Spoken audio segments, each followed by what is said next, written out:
Então é isso. Mano, pra gente começar, a gente começa pela parte mais difícil. Certo. Que é a pessoa se apresentar. Ai, caramba, hein? Quem é o Celestino na fila do pão? Cara, o Celestino é um cara que nasceu ali no Jardim Santo Eduardo, onde eu moro até hoje, inclusive. Na verdade, eu nasci... minha mãe, dessa história, eu nasci mesmo. Minha mãe trabalhava em casa de família e morava na casa da família. E aí, pá, conheci meu pai, enfim, aquele romance de carnaval, nasci em outubro. Então, todo mundo que nasce em outubro, você pode ter certeza que é a mesma história. Não tenha dúvida disso. Se for brasileiro, nascer em outubro, é romance de carnaval, meu velho. Tem uma lógica pra É, isso, né? lógico, É claro. verdade. Você pode prestar atenção. É o famoso depois de 9 meses você É, vê o resultado. isso aí. E aí, a minha mãe trabalhava nessa casa de família e morava lá. E aí eu nasci morando ali com a minha mãe ainda. E aí tem uma história interessante que a patroa da minha mãe, na época, ela queria, porque queria que minha mãe me desse Ai, que doido. pra ela, assim, porque eles não tinham filhos e tal. E aí eu nasci todo gordinho, todo pretinho, a família, claro, branca, né, rica, que minha mãe trabalhava pra eles. E aí minha mãe, com medo dessa mulher pegar, me levar embora pros Estados Unidos, sei lá, fazer qualquer coisa do tipo, pegou e saiu fora dessa casa. Caraca, velho. Que loucura. E aí a gente foi morar lá no Santo Eduardo e tal, e enfim. Cresci, jovem periférico, cara preto, nascido e criado sem pai, filho de mãe solo, mais velho de quatro filhos. Tem um irmão chamado Jefferson, Michele, que é a mais nova, e a Paloma. Enfim, cresci nesse universo de quebrada, nasci criado na rua, tá ligado? Uma coisa que foi interessante que minha mãe sempre prezou por dar uma escola mais ou menos pra gente, então ela nunca deixou a gente estudar em escola do bairro. Então eu sempre morei no Santo Eduardo, só que sempre estudei em Santo Amaro, que era como se fosse o nosso centro, assim, Pode crer.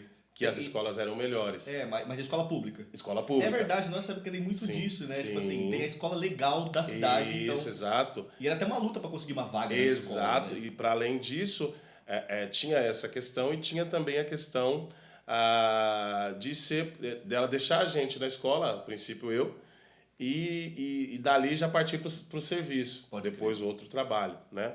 Sempre em casa de família e tal. Aqui em Diadema era o Filinto Miller, inclusive até mudou agora que eles estão repaginando, fazendo né, esse negócio da questão histórica, Sei. né? Então mudou, não é mais Filinto agora. É alguma outra professora, mas era a escola que quem é de Diadema vai conhecer. Então, a história sempre se repete. O Brasil é cheio dessas coisas, né? E aí, eu sou esse cara que criado só pela minha mãe e tal, cantando desde muito pequeno, quando morando lá no Santo Eduardo. Eu lembro que quando eu sempre conto essa história, é interessante contar, porque quando eu tava no prezinho, logo depois da creche, eu ia cantando no ônibus. Já ia cantando naturalmente, porque minha mãe tinha discos de vinil e ela sempre ouvia aqueles 3 em 1. Vocês lembram desses? Sei. Que era o disco, o rádio e o cassete. Pode crer. Depois veio o CD, CD né? e tal. Mas a princípio era isso, disco, rádio e cassete.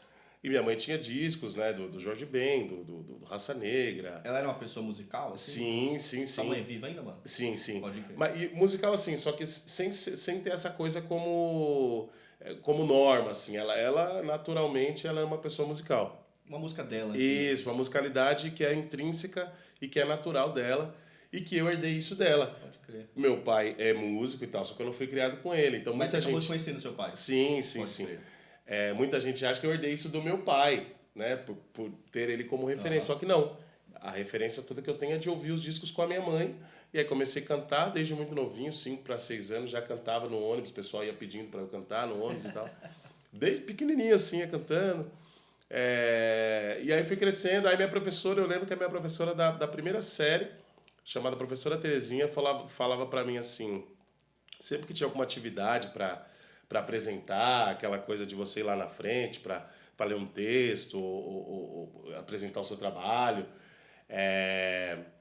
ela falava, o Luiz com certeza vai ser cantor, o Luiz com certeza vai trabalhar no rádio, não, o Luiz não tem... E ela era bem pequena, eu lembro dela assim, nitidamente. Minha professora Terezinha, aí a vida foi levando, trazendo os caminhos na música, enfim.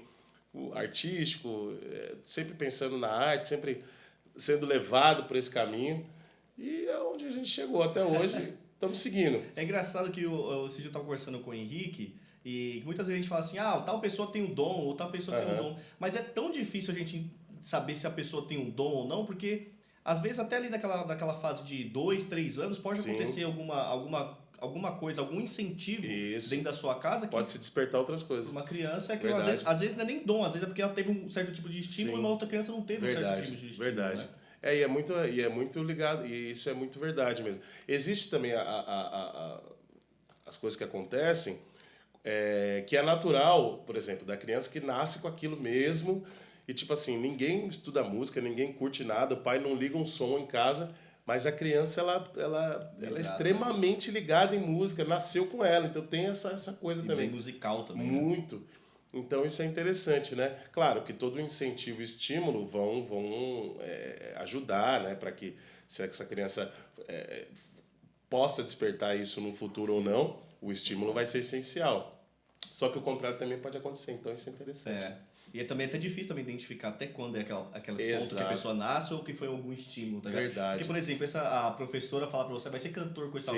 Isso é uma coisa que vai agir na cabeça da criança, né? Você vai reforçando uma ideia. Sim. Não, e é louco isso, porque eu me lembro, assim, era muito natural para mim, e eu lembro que todas as atividades eu tava na linha de frente, todas as atividades eu falava, eu sempre tive essa vozona que você tá ouvindo aqui, sempre, sempre.